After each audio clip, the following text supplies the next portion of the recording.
Hey everyone, Nick Engvall here. Before we get into today's episode, I want to tell you about some of the people that make the sneaker history community and this podcast possible. It's more important than ever to think about who you give your money to when you're buying clothing to go with your kicks. Our friends at Guilty Goods started their brand with a goal of giving back, especially to the communities that make sneaker culture possible. With every purchase from Guilty Goods, at least 10% of the proceeds are donated to organizations like Big Brothers and Big Sisters, the Susan G. Komen Foundation, the Movement for Black Lives, and many more. You can save 30% on your order by using the code HISTORY at guiltygoods.us. Again, that's history at guiltygoods.us for 30% off, and you can feel good about your purchase knowing you're supporting a meaningful cause.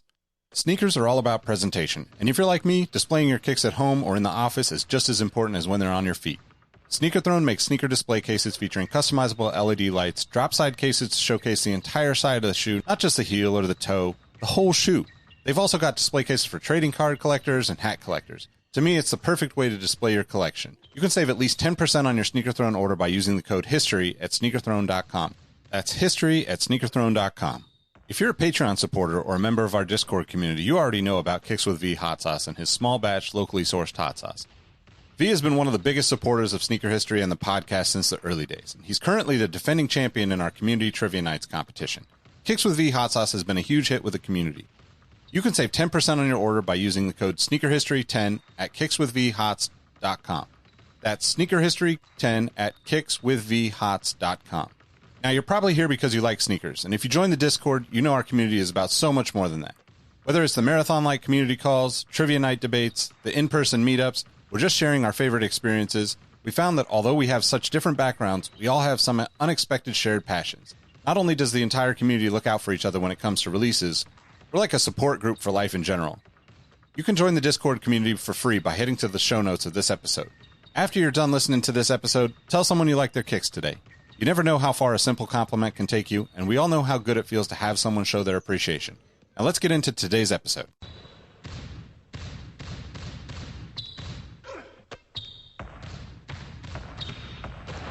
Jordan trying to shake off Starks. Oh, what a move! LeBron James with no regard for human life. 12 seconds. Bryant for the win. Iverson against Gill. The crowd on its feet. Allen for the win. Welcome to the Sneaker History Podcast. What up, what up? My name is Nick Engvall, and this is the Sneaker History Podcast. For me, sneakers has never really been about the shoes. It's been about the people. Sneakers have been the connection to friends, business partners, unforgettable stories and memories, and opportunities that I could have never imagined. My goal has always been to create something that opens doors for others to find ways to do something they're passionate about for a living. If you're already a member of the Sneaker History Discord, you know how great the community we have is. It's so much more than sneakers. When someone needs some help getting through a tough time, the community is there. When someone in the community drops a new product line or publishes their first YouTube video, everyone is quick to support. That's why this year we'll be launching a series of new podcasts directly from the community. The first is a Formula One focused podcast hosted by myself, Rohit Malhotra, and Todd Yates, where we hope to make becoming an F1 fan a little easier and give you a better understanding of the sport, whether you're just starting to watch or a longtime fan. You can check it out at exhaustnotes.fm or linked in the description for this episode. As always, thank you for supporting Sneaker History, and don't forget to tell someone you like their kicks today. What's up, everybody? Welcome to another episode of the Sneaker History Podcast. We have a very fun Air Max Day special edition for everybody. I'm sitting here chilling with my girl, Ella Esco. How's everybody doing? How are you doing? Good. I say everybody because there might be a pair of hands coming in from the side of frame handing off shoes. We got D over here.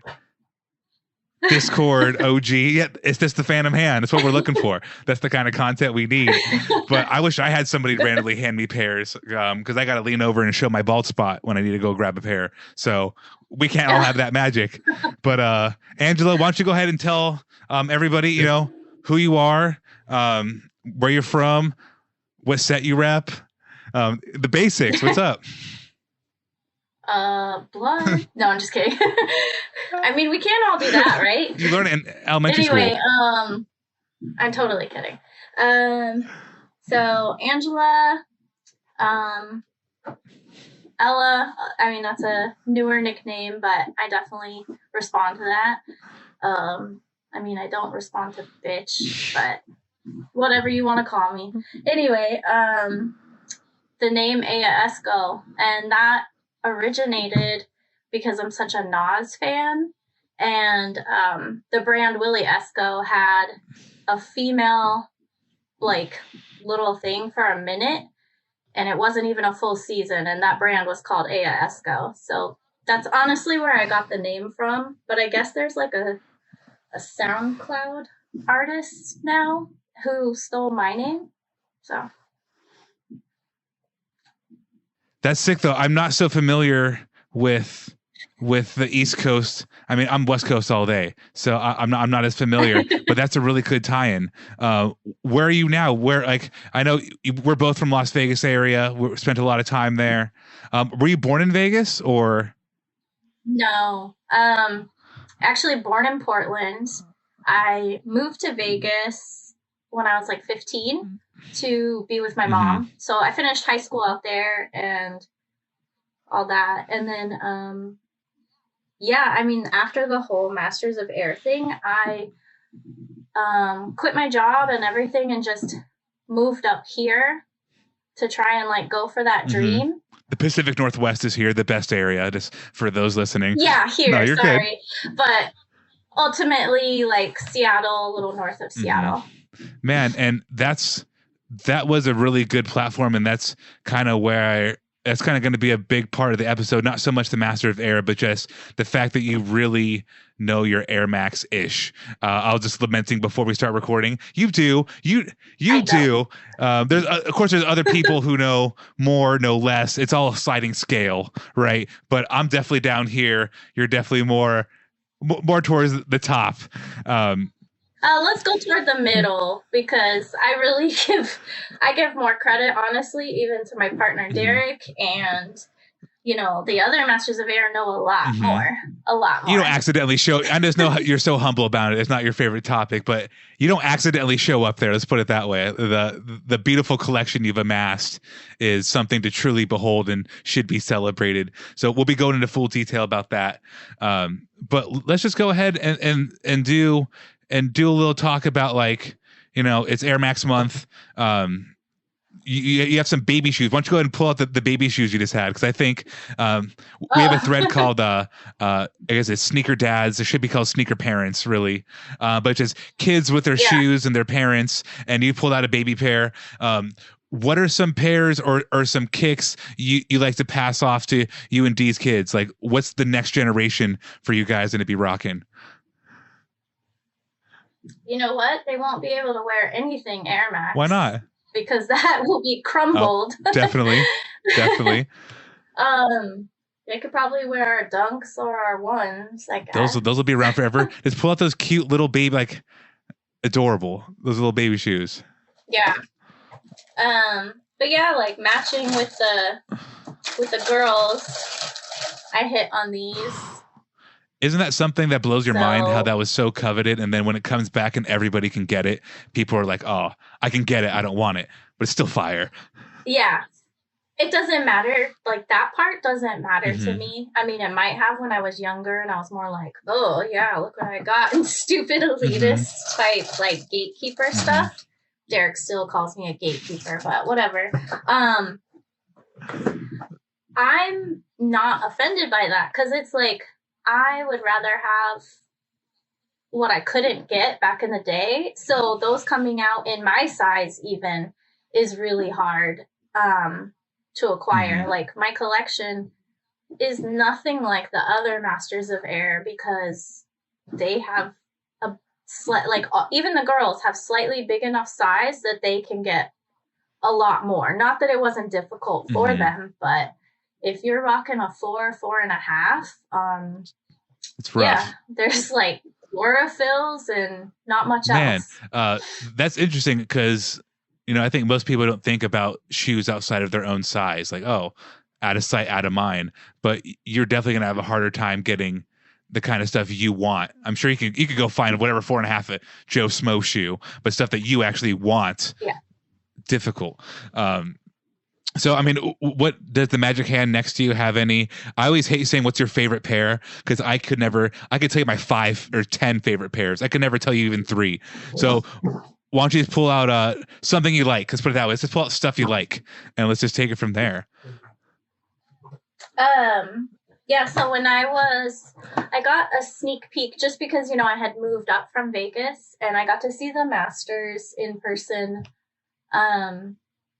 before they kind of were shipping out. And while I was picking up my pair, I kind of bugged them. They were very gracious and kind about it, but they let me look at some, well, I can't say let me. I just saw it on the desk and I grabbed it and I was like, oh, so are these ready? And then I said, hey, what's going on with this? So they don't really make them in my size and the print was way off. So they were like, oh, you can just have these and then hopefully, the next pair is a little bit better quality and we'll get you your real promo pair. So Atmos, when they did the vote back, this was my vote, and it's pretty cool to just be able to pick this up and then drive down the street and put it in my closet for a while. I did end up with 2 pairs of these, and I don't think they released in my size in the US. I'm not 100%. That was one of the harder newer Air Max releases I remember. There was the Jordan 3 box set too with them, right? I think you got. Yeah. They didn't make my size in that, I don't think, but I did see that when I was going around the Jordan. Is that one of the best colorways in your opinion? Just that jade elephant print. It's. What do you think of it? It's just. I can't say the best. I would say it hits hard, and things like that, and the cloths and the bacons and all that stuff, that just hits for me and resonates with me because it's shit I couldn't get back in the day. No, so that seems to be a recurring theme already. Stuff you couldn't get back in the day and not being. Yeah, sorry. No, that's good. That's like why most of us are listening to a sneaker podcast. It's reminiscing, and I'm in the same boat. Like, why should somebody else, like, why should I not have a shoe because you have it? Like, let that shit retro. And I think the Bacons was another great example of just like beautiful colorway that just maybe in 2021 it doesn't work the same way it did in the early 2000s, but just so beautiful. I don't think you can really understate just how beautiful so many Air Maxes are. Just like. Yeah, and he was always really cool, Dave. And then I don't have it anymore, and I definitely would have outgrown it in my mom bod. But I had a few quality sweaters when I went and visited the shop. It's part of the rounds that you make in New York. Good old quality meats. Let's do this. I've been thinking about it. There's some just like iconic colorways that are, I think, more popular than others. So we're not going to go like dislike. We're going to go like or love. All right. So do you like this? Yeah, that's a lot easier. And if I dislike it, you'll really know. It'll be super obvious. So this one here, I'm going to start out with because it's one of my least favorite. The BW Persian Violet. Do you like or love that purple? You like, right? Shout out to Nick. Yeah. He's one of the people who like die on a bridge for that shoe, and it's like the violet, man, doesn't quite do it. I like the colorway, but I love what it means to me sentimental. Like, those were the shoes that my grandma used to wear on her walks when her doctor told her to take like a 1 mile walk every day. And I remember her little B-dubs like by the front door when we would go on our walks. Grandma moments. That's adorable. How about this one? Because this is one of my favorites. The ultramarine, like the Air Max 180, the red and purple.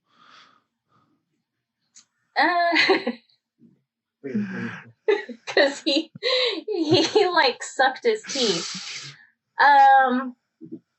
It's a like. Okay. Hard one to please. Yeah, how about this one then? I think this is more of a universal one. Like Volt. Listen, not even just like the 95, but it's a Volt on Air Max. Like Volt is Volt a like or love? Well, and Volt is different than Neon. So that I think people, when it's apart, people think it's the same, but when you get them together, you can really tell. But that was a lot of confusion there. Yeah, sorry. He keeps making like noises. No, it's okay. Breathing hard like a bear. He's excited. Over there or something. Do you like or love the neon then? If you're so excited, love. Love. How about love?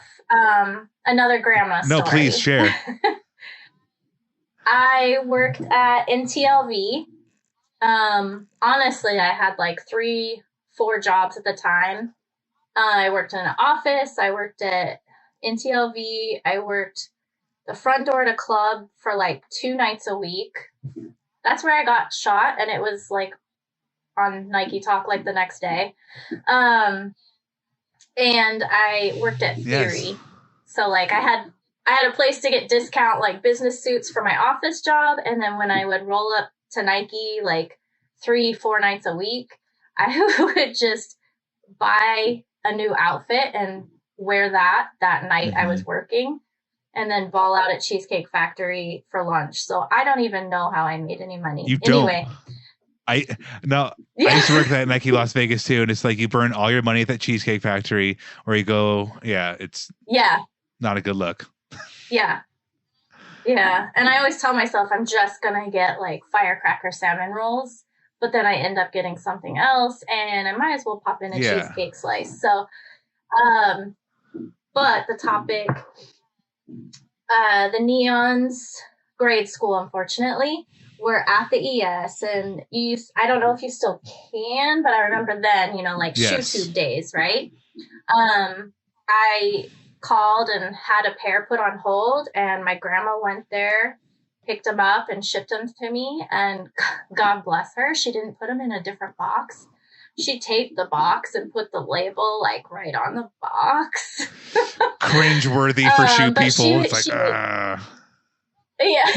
I'm like, but she doesn't know. And, she took time out of her day to go do that and send it to me. And then she told me, she said, I felt so VIP. I just went in there and they knew what I was coming in for. And I was like, oh, my gram. Back when somebody like a grandma could go and get neons without even the good old days, as we would say. Yeah. From the ES, when like you had to specifically list people, and like it just felt different then. Like I remember filling out the application and everything by hand and doing it. Yeah, that different times. I had a buddy who is local to Portland who's been at the ES for a very long time, and just like the amount of stuff they would carry back in the day versus what's carried now, just the culture of sneakers and just has blown up so much to where there's just not enough for everybody to eat. And it's a little tough sometimes. And the line wraps around to the hash wall. I've definitely walked out and just not bought stuff before. It's like, well, saving this money on spending this money is not worth my 2 hours to check out. So peace.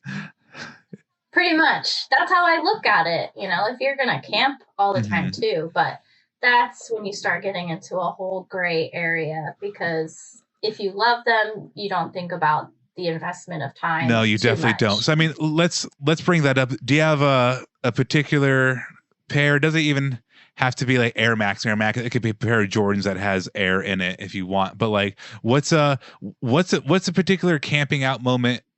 Not your favorite, but like, what's a standout one that comes to mind? Putting in that time investment to get a pair.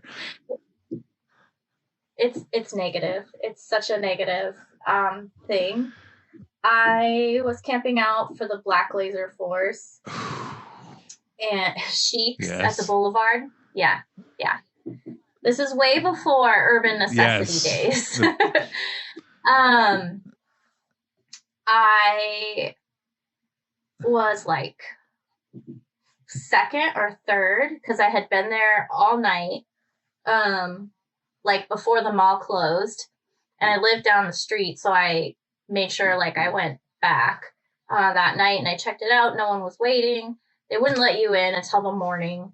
And then I went in and I lined up, and then this other guy came in like 2 hours later maybe, and he lined up on the other side of the door. And he's like, oh, well, the manager told me this is where we're going to line up. And it was, so then everybody started going over there and just following the leader and, typical line annoyances. And then I said, so do you think you're in front of me? Because I've been waiting longer than you. I've been here since like 8:00 last night. And we got into this huge fight. And then I started yelling and, Yeah. we do all this. And, so it turned into one of those. And he did respect me. And as he should. Black Laser Yeah. Visible Air, so it still counts as Air Max. That is a shoe. I have like the fire red lasers, but like the black laser is probably one of the more beautiful shoes I've ever touched. Supple. Yeah. And they didn't even come in my size. I was doing it as a gift for someone. That's one kind heart right there you have. Yeah. That's I would not do that. Yeah. Hell no. You wouldn't? If your girl was okay, into she's that different. I'm stuff. talking a friend. You'd have to be like, I don't know, on your deathbed, like, these black lasers are going to keep me alive. It's like, all right, well, we'll melt them down and put it in your veins. You'll be okay. Let's go ahead and have the Phantom Hand pull out another pair. I want to do the big fancy master box later, but you had a couple goodies there. It looks fancy. If it's frosted glass, it's fancy. But oh, that's different. Yeah, yes, I have that over but there let's too. see a different pair that tickles your fancy. Let's get a Phantom Hand assist on another pair of Maxes. Can I get these? Oh yeah. Those fall over. I wouldn't take those anyways. I'll get those. The sale pair. So I think kids today wouldn't know the name, but people our age or hopefully our generation would know Tommy Rebel. Yes. I sent him a pair of OG Hirachis for his niece, and then he was on a trip to Philly and he saw something in a 5, and he called me and he's like, yo, what size are you? And I told him, and then he's like, all right. And then he hung up when I was still talking. And I was like, wait, but sometimes I'm That's literally a say less. It's like, all right. Yeah, say less. So he sent me these. I know it's good by the box shape. Oh, man. Yeah. And then they're totally done now.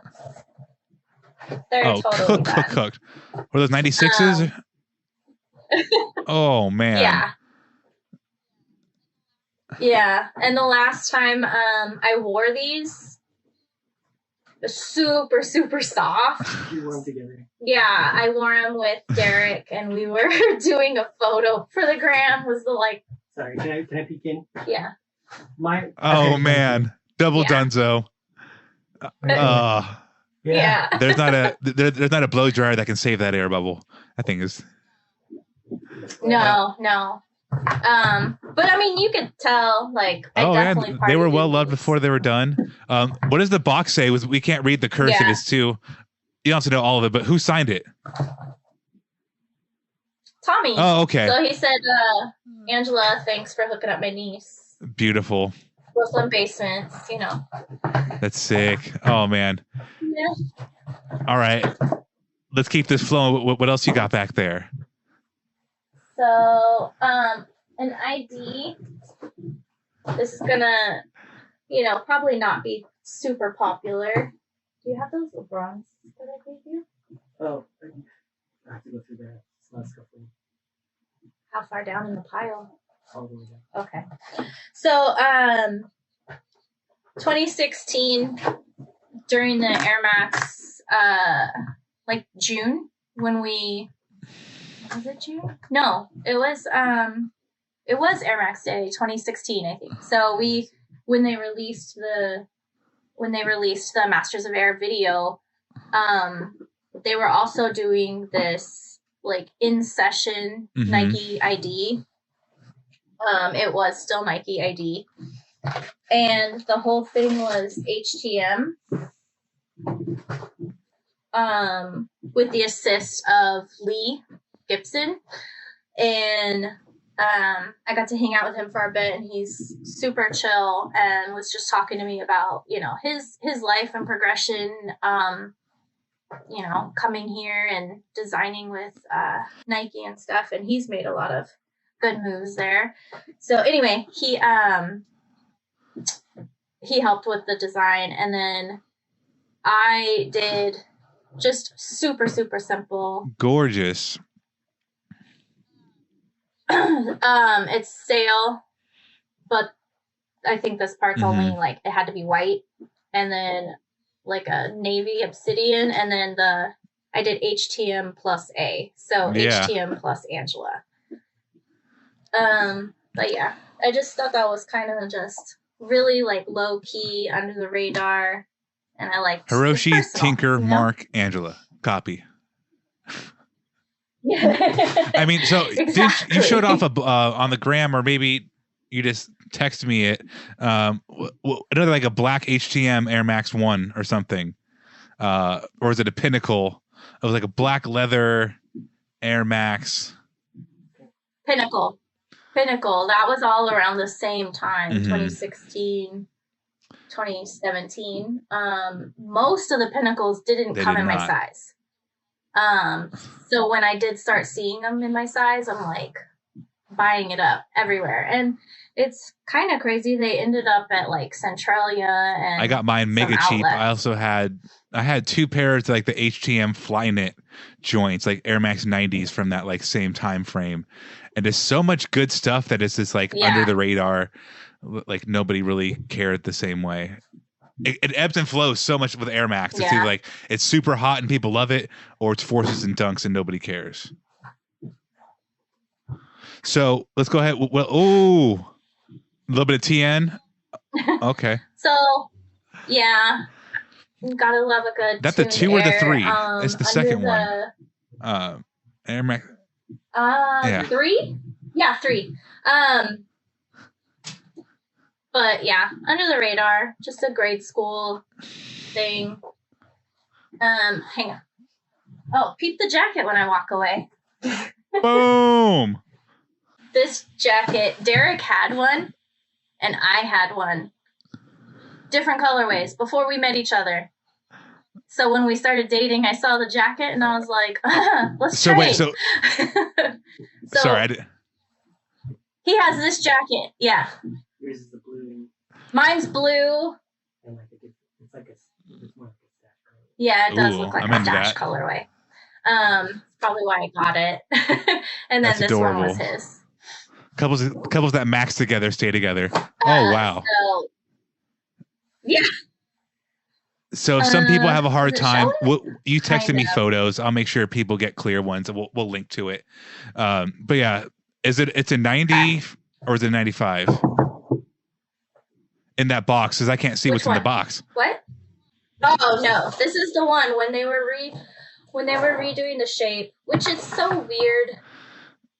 Before Masters of Air, like I wasn't calling it an Air Max 1. I was calling it an 87.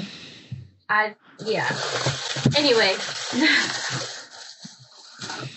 So the team put together this, and they did 3D prints. Tinker signed them, and they made them all for us, and our name is like on the box, and it's supposed to just replicate the shape, the new and improved shape, for 2016.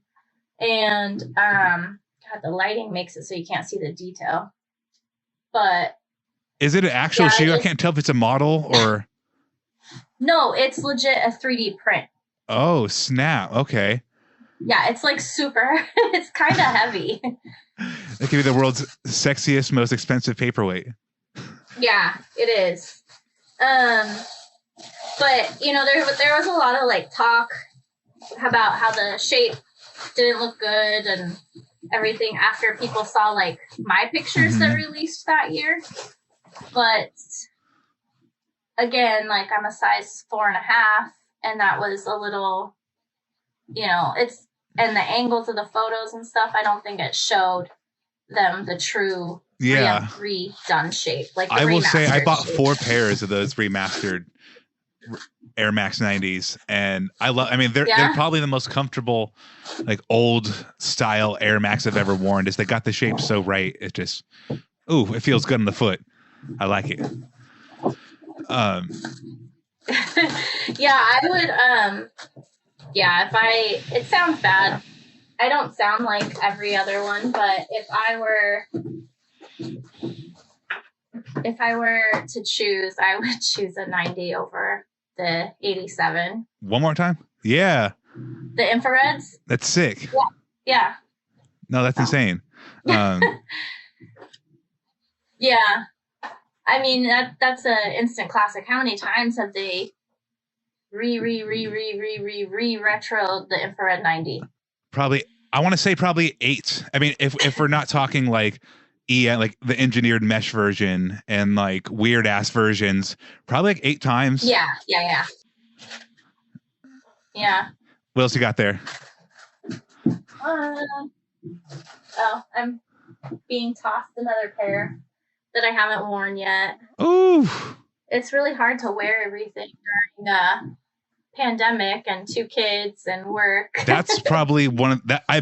I'm mad I put 0 effort into that. I kind of just like shrugged it off, like, they're not that cool. And then I see them in person. I got FOMO bad. That is exactly what I did. And we had 2 pairs in my size, and I sold one just so that I could buy something else for something, and then basically grabbed another pair. I kept the second pair. Yeah. Yeah, but the shape is a little.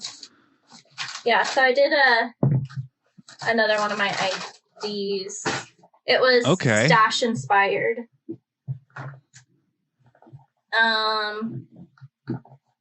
But with a twist. Like I said, it's inspired. It's not a full-on copy. Oh, those are sick. So I did that. Yeah. The only thing I don't like is this material is it's not really quite a nubuck or a suede. It's just a straight up dust and dirt magnet. Or what's even worse sometimes, like the material, like it won't crease per se, but it'll show the dirt line from where like no thank you. Yeah. Where a crease would be. It kills me. Yeah. Well, we got time for like 2 more because I gotta go meet the homie for dinner, and it's gonna be a lot of fun. Oh. You can say hi to him. He might listen later. You can say hi to him now. Oh god. Hi. Hey, what's up? How's the kids? And the cat. 2 more. Can you bring me those? If it was 3, it wouldn't be bad. But 2 to 3. I think one of the peak moments when I was displaying in New York was talking to Jeff and showing him like I didn't put straight up like dead stock clean pairs on my display. I put worn pairs and I showed what I liked the most. And these are like super, super detailed classic with like the whole grid. How old are those? I've never seen those before. About. Oh, snap. I think 2004. Yeah, 2004. Yeah. I know what it is. Yeah, it was like super, super like heavy lasers. I mean, if it's done right, it's great. If it just has, there's some bad ones, but that definitely is a killer looking one. And he said is it like the streets of New York, like a grid or? Okay. Yeah. Definitely into that flavor. So you were asking what I don't like, what's not Air Max that I wear. And it's honestly just whatever's by the front door. And I have this pair that I call my rain shoes, and everyone laughs at me because I always, I wear them in the rain. And I used to wear them to take my dog for a walk. They're so worn down, but again, people laugh. It is what it is. And then you can even see the heel drag is so much that the midsole's coming through. The tooling is like showing. Here's what gets me every time. So like we'll comment on like the heel drag of that, but when we were little kids, I used to have shoes. Like, what do little kids do? Do your kids do this? Just like drag their heels, like they burn through sneaker heels, like it's nothing. I don't get it. Yeah. Like super to the smooth. bone. I don't get it. Super and like smooth, those to see a pair of Supreme Dunks like that well worn, like the shoes don't. People just don't generally wear shoes that much if you have as many as you have. It's just not enough opportunities. So this really shows. It's true. You be loving that one. Okay. Can I see the black one? Just the dog walkers. Don't mind me. Yeah. Doc Martens? No, my dog walkers. My Supreme Dunks. No, not so I grabbed his pair. So is that tied with the Masters of Air or just... I never got why they call that shoe like the Master, really. So they presented us with this on... Like when they took us there to tour, they already had the design kind of set in mind. They asked us our favorite Air Max 1. And I mean, you get the real beefed up responses, especially like on Kid Robot, Atmos, Biotech type stuff. So that's where they got a lot of this things. But I think they already had in mind the panels that they were going to do. But you can take that as speculation because I don't know what my NDA says. So these are his. I have my own pair, but I don't know where it is in this room. And then we also have the GR. Hair. Oh, just the GR. Yeah. Yeah. I mean, which one do you like more, the black or the white? This everything aside, just the way it looks. Yeah, everything aside, we all said hands down the white. It looks so much better. And then that kind of gets frustrating sometimes where it's like, I'm sure if you showed 100 people, like, 30 of them would probably love the black, but that white hits. That'd be like a 70%. Yeah. And the whole Masters of Air thing in general is like, we didn't know what it was going to be called. We were just being interviewed for things and, asked about our story of Air Max, and mine had a lot to do with like, I had to dress professional to the office. So when I turned like 18 or 19, I got like a 95 tattoo that said my name instead of Air Max and the tongue part. And I put it on the top of my foot. So, after that, I definitely got a couple more Nike tattoos. But that's really like where it came from. Like, I didn't flex all this knowledge or know everything. Honestly, that's definitely Iceberg and Stevie and Lala and Chanika and them. Like, I was more like the passion side in a different way. Not to say they're not passionate. They're extremely passionate. They're just more educated than I am on this. Assume you're trying to say anything else. Everybody, I'll think of it, 5 or 6 of you. For I think 9. Oh shit, not even close. Well, I don't think we won't link all 9 episodes. We'll link your episode in the description so people can see what we keep alluding to. But Angela, that was so much fun. I'm gonna go ahead and just plug one thing for my LA people for Air Max Day. LA Airheads is hosting an Air Max event on 3/26. So we'll. And my brother will be there. No, exactly. That's the kind of stuff we're looking for. So they're going to have, vendors, art, music, food, obviously Air Max stuff, giveaways, panels. So if you're in the LA area or if you're in Northern California, drive your ass down there, go meet up with some people, talk some genuine stuff. Or Vegas, anywhere. Or Vegas. I mean, come on. Come drive up. I drove there Come like pull up. It'll be a lot of fun on Air Max Day, so go check that out. I'll post a flyer on Sneaker History. But Angela, where can they find you on the socials if somebody wants to follow you? At Aya Esco on everything. Well, thank you. Thank you to you and Dee so much for your time and showing off the sneaks. You can give a little wave. Whoop. There he is. All right, everybody. Listen. Oh, wait. Sorry, one more thing. Oh, it's a Seattle Soul Collector. Soul Collector. Have him hand it to you. Let's take a little zoom in on that. Yeah. Pass that off. Yeah, please.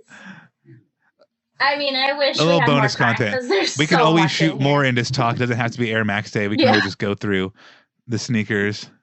More obscure. Yeah. See, if those darn kids would have gone away sooner, we could have recorded more. But that's. I mean, Alex is used to me being the late. reservation's Why don't in you my just name go and I late to feel dinner? weird. Actually, Alex is the one that designed it. Yeah, Alex is the one that designed these. So tell him to I will bring that have up. A lemonade. All right. Chill. So no, thank you guys. Thank you, listeners. Thank you, everybody. Make sure you're following at Sneaker History on all major platforms: YouTube, Google Play, Spotify, everything. All right. Peace. Hey everyone, this is Nick again. Before you take off, do us a solid and head over to Apple Podcasts and leave us a review. Give us a rating on Spotify or Amazon Music, and make sure you're subscribed to our YouTube channel because we have even more content coming for you in 2022. Speaking of new content, we have an amazing community of sneaker enthusiasts that hang out in the Sneaker History Discord on a daily basis. While sneakers is the connection point that brought us all together, we've all discovered countless shared passions we have in common with other people within the community. We recently launched the first of a handful of new podcasts that will be coming directly from our Sneaker History community. We'll get into the details for those in a future episode, but I'm excited to share that the Exhaust Notes podcast is now live. Now, this is a show about the world of cars, racing, and other automotive-related topics. If you're a fan of Formula One, Formula Drift, cars and coffee, or you're just a weirdo like me that enjoys the smell of gasoline, I think you'll enjoy this one. If you do, add Exhaust Notes to your subscribe list so you'll be updated when we drop future episodes. As always, thank you for supporting Sneaker History, and don't forget to tell someone you like their kicks today. Peace. Hey everyone, this is Nick again. Before you take off, do us a solid and head over to Apple Podcasts to leave us a review.